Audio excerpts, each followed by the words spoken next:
뒤편으로는 오면산이 소우자 잠잘면자, 그래서 소가 잠자는 모양으로 아주 편안한 안식을 취하는 형태를 가지고 있죠.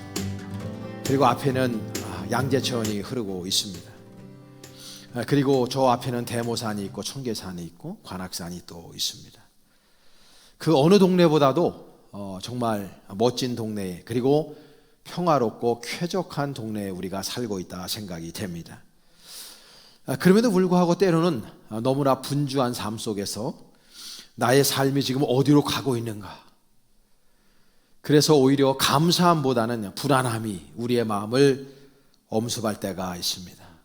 때로는 우리의 인생이 좀 허무한 거 아닌가, 이런 생각도 하게 될 때 있습니다. 또한 우리는 지난 2년간 코로나19를 통해서 이 전염병 때문에 질병과 죽음에 대한 두려움 속에 우리가 지금까지 살아내고 있습니다. 이 코로나19 때문에 사람과 사람과의 관계가 굉장히 많은 부분이 단절되었습니다.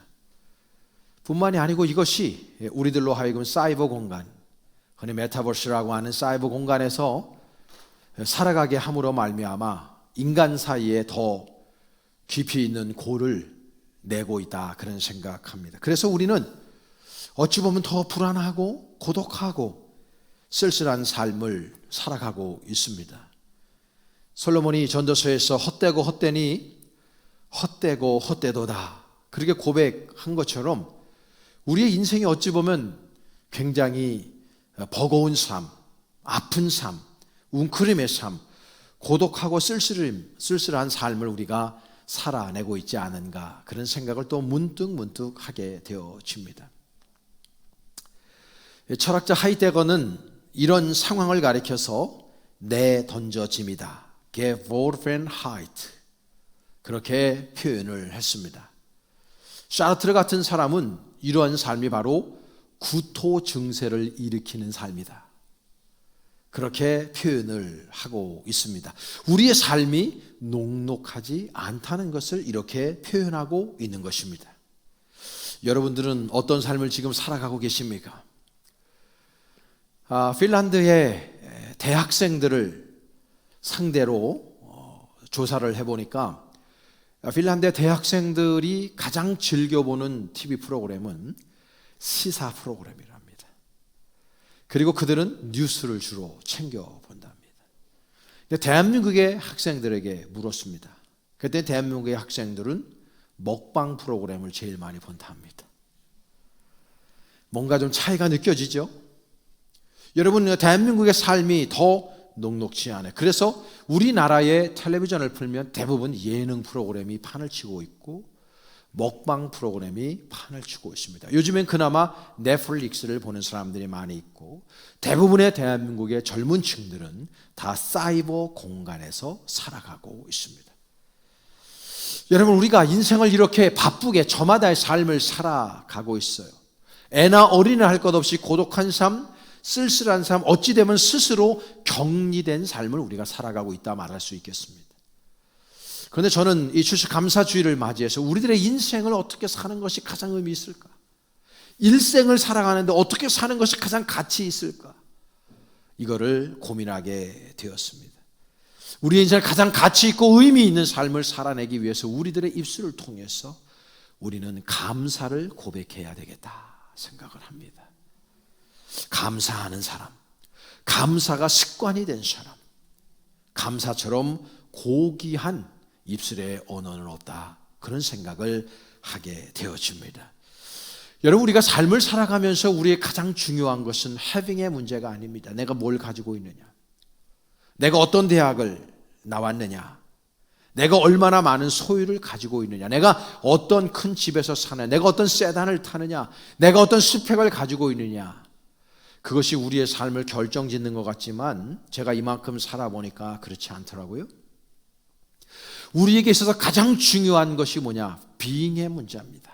존재. 내가 누구인가? Who am I?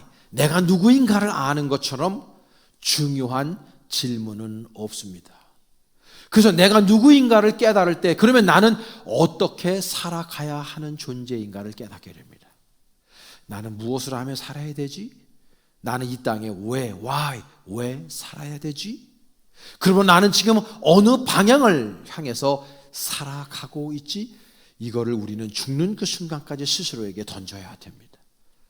나는 지금 어떻게 삶을 살아가고 있는가? 나는 내 입술을 통해서 감사를 고백하며 살아가고 있는가? 우리들의 삶에 있어서 가장 중요한 질문이어야 한다고 저는 생각합니다. 그랬을 때 오늘 본문 시편 100편은 우리에게 가장 중요한 삶의 길을 인도해 주고 있습니다.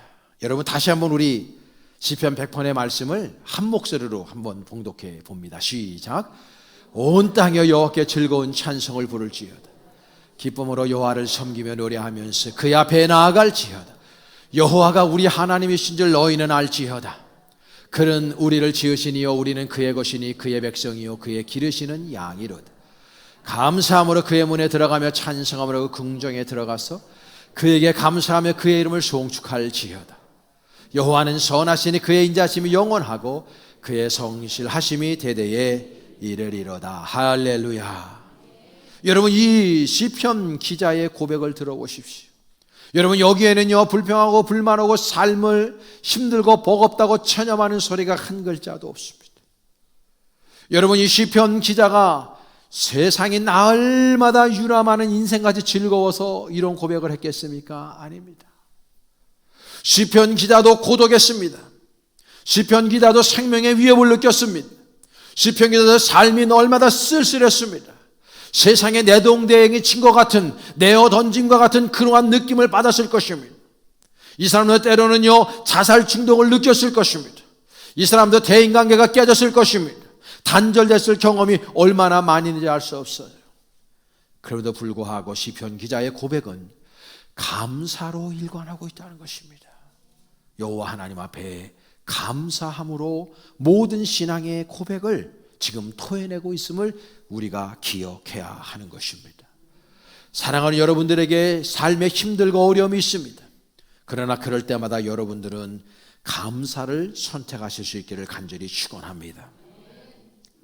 그래서 저는 이 삶은 태도라고 생각하는데 우리들이 감사를 우리가 태도로 정하고 감사를 습관으로 만들어 가자는 주제의 말씀을 증거합니다. 여러분 첫 번째 우리는요 실망보다도 감사를 선택하는 삶을 살아야 됩니다. 여러분 우리가 여러분들도 그만큼 살다 보면은 아플 때가 있어요. 몸이 아플 때가 있지만 마음이 아플 때가 있어요. 그렇죠? 여러분 삶 속에서 대인관계가 깨질 때가 있어요. 그래서 고통스러울 때가 있어요. 철저하게 실패했을 때가 있어요. 다시금 일어날 수 없을 것 같은 힘들고 버거운 삶을 살아갈 때가 있어요. 내 인생을 내 마음대로 내 뜻대로 내가 원하는 방향으로 내가 소망하고 내가 희망하는 방향으로 내 인생이 개진되지 않아서 얼마나 버거운 삶을 살아갑니까 우리의 인생. 그래서 우리는요 실망해요. 낙심합니다. 여러분 그럴 때라도 여러분들의 입술을 통해서 오늘 시편 기자처럼 여러분 실망하고 낙심하지 마시고 오히려 하나님 앞에 감사의 삶을 선택할 수 있기를 간절히 축원합니다. 내가 실망하는 그 부분에 있어서 사탄 마귀는 간계를 부립니다. 그래서 그 실패 가운데 있는 나의 모습 속에서 나를 더 나락으로 내몹니다. 낭떠러지로 밀어붙입니다. 그래서 더 큰 일들을 만나게 돼요. 더 아픈 일을 만나게 합니다. 인생 포기하게 만들어버립니다. 그게 사탄의 전략입니다. 그러므로 우리는 그럴 때마다 실패하고 어려움 가운데 있을 때마다 우리는 오히려 감사를 선택함으로 우리의 인생이 정금같이 연단하여 하나님 아버지의 은혜를 오히려 드러낼 수 있는 아름답고 빛나는 그리스도인들이 될 수 있기를 간절히 축복합니다. 여러분 때로 우리 실패할 때 그것이 전화위복이 될 수 있습니다. 여러분 우리나라의 코미디를 대표하는 이주일 씨 돌아가셨죠. 이분이 처음에 무명으로 방송활동을 할 때 늘 단역을 했어요. 그래서 얼굴이 뭐 일반 평범하게 생겼죠. 사실 더 대머리가 벗겨졌지만 평범하게 그렇게 이분이 생겼죠. 근데 본인은 못생겼다고 이제 하면서 나왔습니다만은 실제적으로 탤런트 하기에는 못생긴 얼굴이죠. 그래서 늘 단역을 맡았을 때 이분이 주로 많이 맡았던 게 뭐냐면 시체 역할을 제일 많이 했다는 거예요. 시체 역할. 그리고 지나가는 행인. 이런 것들은 말이 필요 없어요. 그냥 지나가면 되고 전설의 고향 같은 데서 시체가 누워있다가 한번 일어났다가 다시 누우면 되는 거죠. 이런 역할을 주로 한 겁니다. 그러다가 이분이 대사를 칠 수 있는 역을 한번 맡은 거예요. 생애 최초로. 그게 뭐냐면 의사 역할이었는데 환자에게 청진기를 가슴에 갖다 대고 환자의 눈을 한번 딱 열어보고 하는 얘기가 뭐냐면 운명하셨습니다. 요 대사예요. 운명하셨습니다. 이거를 이분이 그렇게 많이 연습을 했다는 거죠. 실수하면 안 되니까. 이제 방송 당일날 자신의 차례가 되어서 나왔습니다. 나와서 이제 의사복을 입고 나와서 그 환자에게 이 가슴에다 청진기를 갖다 댔습니다. 그리고 이 환자의 눈을 딱 깐 다음에 운명하셨습니다. 이래야 되는데 청진기를 환자의 가슴에 대고 자신의 눈을 깐 거죠. 그리고 운명하셨습니다. 이래 버린 거예요. 그러니까 이거는 방송사고도 대형사고가 터진 겁니다. PD들이 말이죠, 엄청나게 당황스럽고 이거 어떻게 해야 되지? 그런 상태에 있는데요, 시청자들은 배꼽을 잡고 웃는 거예요. 너무 웃기니까 문의가 쇄도하는 거예요. 저 사람 누구냐? 방송 출연을 계속시켜야 된다.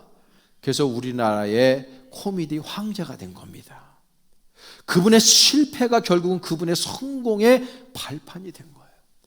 사랑하는 여러분, 여러분 가운데에 실망할 점이 있습니다. 실패하는 부분이 있습니다. 낭망할 부분이 있습니까? 여러분 하나님 앞에 감사로 고백하며 나가시기를 바랍니다. 실패가 번호여 성공으로 하나님께서 만들어 가실 줄로 믿습니다. 감사는 이러한 놀라운 능력이 있는 것입니다. 여러분, 우리가 날마다 실망과 또 실망과 불평을 하게 되면 우리의 삶이요 결국은 원망으로 가게 돼요. 켈케고라 그랬지 않습니까? 이 원망이라고 하는 것은 죽음에 이르는 병이다. 결국 우리를 사망으로 이끄는 것입니다. 그러므로 우리는 날마다 감사 또 감사해야 할 줄로 믿습니다. 두 번째로는요, 불평보다는 감사를 선택해야 됩니다. 여러분, 불평은 어떤 상황이라도 지옥으로 만드는 힘이 있습니다. 그러나 감사는 어떤 상황이라도 천국으로 만드는 힘이 있는 것입니다. 여러분들이 삶을 살아가면서 우리 학생분들 여기 예배 드리지만 여러분들 앞으로 친구를 사귀고 여러분 인생 살아갈 때 우리 모두 마찬가지입니다. 불평하고 불만하는 사람이 되어서는 아니 되고 불평하고 불만하는 사람들하고 친하게 지내면 안 돼요. 인생에 도움이 안 됩니다. 절대로 해가 되는 사람들입니다. 특별히 우리 그리스도인들은 어떤 상황 속에 있다 할지라도 불평하고 불만할 수 있는 상황이라 할지라도 우리가 하나님을 믿는 사람이고 예수가 나의 그리스도가 되심을 믿는 사람이라면 그 상황 속에서 우리는 감사의 고백을 토해낼 수 있어야 하는 것입니다.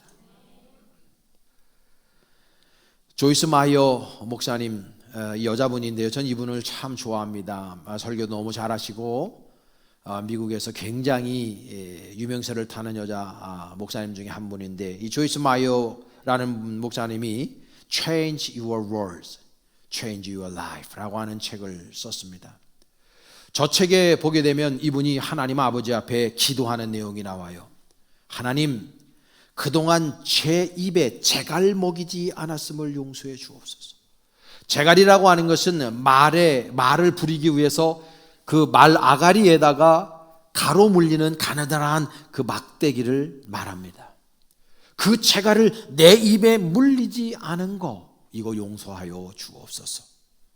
오늘도 제가 무엇을 말해야 하는지를 보여주시고 그렇게 말하도록 도와주셔서 제 입이 문제거리가 아니라 축복이 되게 하여 주옵소서. 이렇게 기도했어요. 그러면서 이분은 저 책에서 우리들에게 이렇게 말합니다. 우리가 매일 기도할 한 가지는 말이 매우 중요하다는 것인데, 하나님 아버지 앞에 기도할 한 가지는 나로 하여금 올바른 것을 말하도록 해달라고 기도해야 한다고. 그래서 우리가 여호와 하나님 아버지 앞에 이 세상에 진정한 그분의 메신저, 그분의 대변인이, 그분의 대사가 될 수 있도록 우리의 언어 생활을 고쳐 나가야 된다고 그분이 우리에게 조언하고 있습니다. 우리는 하루에 많은 말들을 합니다. 그 말 가운데 여러분들 안에 불평과 불만의 언어를 erase 하시기를 바랍니다. 그리고 여러분들의 그 말 가운데에 날마다 하나님 아버지 앞에 찬양하고 수많은 사람들을 축복하고 격려하는 언어로 여러분들의 언어를 바꿔나가시기를 축복합니다. 감사의 언어가 위대한 역사를 일으키게 되는 것입니다. 그 성경은 우리에게 초질간 말합니다. 당신들의 입을 조심해야 된다고. 이 입은 열린 목구멍이다. 이것은 열린 무덤과 같다 표현하고 있어요. 그래서 이 백체 중에 이 세치 혀가 우리들로 하여금 나락에 빠지게 하고 우리들로 하여금 사망에 이끌 뿐만 아니라 다른 사람들도 사망에 이끌 수 있는 놀라운 힘이 있기 때문에 우리들은 날마다 이 혀를 길들여야 된다고 얘기하고 있는 것입니다. 사랑하는 여러분, 이스라엘이 40년 광야 속에서 왜 20세 이상 되는 1세대가 다 죽었습니까? 하나님이 왜 광야에서 그들을 다 죽이셨습니까? 그들은 입술의 언어가 불평과 불만의 입술이었기 때문이에요. 그러나 우리가 하나님 아버지를 믿고 하나님을 향한 절대적인 믿음을 보여준 그 여호수아 그리고 갈렙이라고 하는 사람, 이 두 사람은 가나안 땅에 들어가게 되는 축복을 얻었던 걸 기억해야 됩니다. 그네들의 언어는 불평과 불만의 언어가 아니었어요. 여호와를 찬양하고 믿음의 고백적인 언어를 했기 때문에 그들이 가나안 땅에 들어갈 수 있었다라고 하는 것을 우리가 기억해야 하는 것입니다. 여러분 상황 속에서 날마다 감사를 선택하시기를 축복합니다. 마지막 하나는 우리는 간구보다는 감사하는 삶을 살아야 됩니다. 여러분 이 세상에서 가장 위대한 기도는 저는 감사 기도라고 감히 말씀드릴 수 있겠습니다. 그런데 대부분의 성도들, 믿음 생활을 하는 성도들의 기도의 내용을 보면 보편적으로 간구하는 기도입니다. 하나님 이것 주세요. 하나님 저것 주세요. 그리고 간절하게 기도하다 보니까 주세요라고 기도하자는 건 주시옵소서 이렇게 기도한다고. 간절하니까 그거를 나무라는 것이 아닙니다. 그런데 기도가 대부분 100% 간구하는 기도예요. 그거를 제가 만들어낸 기도 제목이 뭐냐? 달기라 그래. 달기. 달라는 기도. 달기. 달기만 하는 거예요. 그저 달기만 해요. 여러분 우리가 예수 믿은 지 얼마 안 된 초신자들은 달기해도 돼요. 왜냐하면 기도할 줄 모르니까, 그리고 신앙이 어리니까, 영적인 어린아이니까 신앙적으로는 그저 어린아이처럼 울고 물고 그냥 아버지 앞에 엄마한테 달라는 것처럼 달기할 수 있는 거예요. 그렇게 해야 되는 게 당연한 거예요. 근데 예수 믿은 지 5년 되고 10년 되고 20년 되고 3대 4대를 믿었다 하는데 여전히 그리스도인들 가운데서 달기하는 사람들이 있어요. 이제는 우리의 기도가요 감사의 기도로 바뀔 때쯤 되지 않았습니까? 저는 우리 교회에서 대표 기도하는 분들에게 다시 한번 제가 간구합니다. 기도할 때, 대표 기도할 때 작년에도 기도하고 올해도 대표 기도하시는 분들이 있어요. 근데 작년에도 일주일 동안 죄만 짓고 왔대요. 여기 용서해달래요. 언제까지 그런 기도할 겁니까? 이제는 좀 바뀌어서 하나님 아버지, 내가 하나님의 말씀대로 살다가 여기에 왔습니다. 아버지, 오늘도 주님의 말씀 예배 속에서 힘 얻어서 또 우리가 이길 수 있도록 하여 주시옵소서. 이렇게 기도해야 될 거 아니에요. 날마다 실패합니까? 날마다 아파합니까? 날마다 사탄 마귀에게 집니까? 날마다 죄짓습니까? 어떻게 우리가 그렇게 살아요? 변화돼야 되고 성장하고 성장해야 되는, 성숙해져야 되는데 우리의 신앙이 그렇지를 못하단 말이에요. 그 날마다 여전히 달라고 하는 기도를 하고 있는 거예요. 사랑하는 여러분, 하나님 아버지 앞에 오히려 감사기도 할 수 있기를 바라요. 여러분 감사할 조건들이 얼마나 많아요. 오늘 예배당에 오셔서 예배 드릴 수 있는 거 감사하셔야 돼요. 병원에 가보세요. 예배당에 오고 싶어도 몸이 아파서 예배당에 올 수 없는 분들이 얼마나 많은지 아십니까?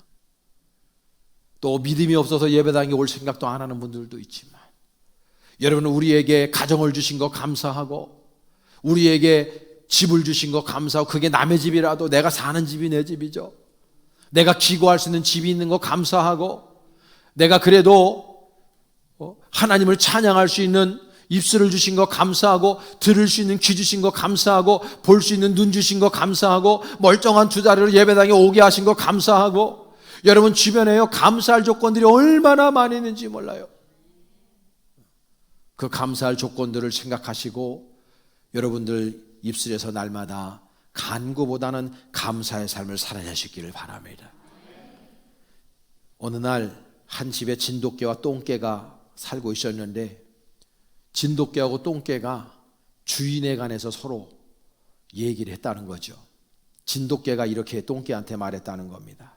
참 우리 주인님은 참 좋으셔. 그냥 날마다 나한테 먹을 것도 챙겨주시고, 가끔 오셔서 나를 안아주시고 쓰다듬어 주시잖아. 나는 우리 주인님께 너무 감사해. 나는 정말 저분이 너무너무 좋아. 우리 주인님이 없으면 살 수가 없을 것 같아. 진돗개가 이렇게 고백했대. 그러니까 똥개가 그 얘기를 받아가지고 똥개가 하는 얘기가 뭐냐 하면, 우리 주인님은 내가 그렇게 좋은가 봐. 내가 좀 짖기만 하면 그냥 먹을 거를 맨날 갖다 주시고, 너무너무 나는, 내가 뭐 달라고 그러면 우리 주인님은 나한테 다 주시잖아. 우리 주인님은 나 없이는 못 사나 봐. 똥개가 그렇게 얘기했대. 그 얘기가 끝나고 하루가 지나서 똥개는 개고기집으로 보내시고, 진돗개는 여전히 주인 옆에서 사랑을 받고 있더라는 거예요.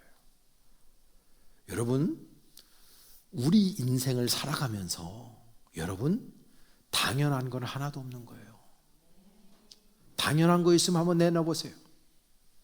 뭐가 당연합니까? 여러분 오늘 자고 일어나서 생명 연장된 거 당연한 거예요. 살아가면서 내일 또 보자, 이것처럼 이기적이고 자기중심적이고 미련한 약속이 없는 거예요. 내가 내일까지 살 보장이 있어요? 우리들이 한 시간 후에 어떤 일이 벌어질 줄 모르는 인생을 살아가는데, 눈 깜빡이는 거 자연스럽고 당연한 겁니까? 그렇지 않아요. 내가 먹고 소화시키는 거 당연한 겁니까? 그렇지 않아요. 모든 것들이 하나님의 은혜임을 우린 깨달아야 됩니다. 그러므로 우리는 여호와 하나님 아버지 앞에 당연한 것이 하나도 없기 때문에 하나님이 다 주신 것을 깨닫고 우리는 어떤 상황 속에서라도 감사를 고백할 줄 알아야 되는 것입니다. 송명희 시인의 나라고 하는 시가 있습니다. 이거는 찬양으로도 우리 너무나 많이 부른 찬양입니다. 이분은 뇌성마비로 말미암아 말을 하기가 너무너무 힘들어요. 제가 오늘 영상으로 준비를 하려고 그러셨는데 스트리밍이 걸려가지고 영상으로 준비를 하지 않았습니다. 제가 이 시를 읽어드릴 테니까 잘 들어보세요. 이 사람은 뇌성마비로 남이 가진 것 90%를 못 가진 사람입니다. 중복 장애자도 이런 장애자가 없어요. 나 가진 재물 없으나, 나 남이 가진 지식 없으나, 나 남에게 있는 건강 있지 않으나, 나 남에게 없는 것 있으니, 나 남이 못 본 것을 보았고, 나 남이 듣지 못한 음성 들었고, 나 남이 받지 못한 사랑 받았고, 나 남이 모르는 것 깨달았네. 공평하신 하나님이 나 남이 가진 것 없지만 공평하신 하나님이 나 남이 없는 것 갖게 하셨네. 너무 귀한 시입니다. 휠체어를 타고 다니며 말 한마디를 하려면 온몸에 힘을 다 기울여야 한마디 할 수 있는 사람. 근데 이 사람이 고백하잖아요. 남이 가지지 못한 건 내가 가졌다는 거예요. 남이 듣지 못한 하나님의 음성을 들었고, 남이 보지 못한 주님의 모습을 바라봤고, 남이 갖지 못한 하나님의 사랑을 받고 있다고. 여러분, 우리는 사지가 멀쩡한 사람들 아닙니까? 우리가 송명희 씨보다 못한 게 무엇이 있습니까? 그럼에도 우리는 여전히 불만하고 불평하고 실망하고 절망하고 내 인생 어떻게 되는 것인가 걱정하고 염려하고 살아가는 분들이 너무나 많아요. 사랑하는 성도들, 추수 감사 주일 예배, 여러분 일평생 살아가면서 감사의 조건들을 여러분들이 발견하시고 여러분의 일생에 날마다 감사가 선택되어지고 감사가 고백되어지는 여러분 될 수 있기를 주님의 이름으로 간절히 축원합니다. 기도하시겠습니다. 하나님 아버지, 고맙고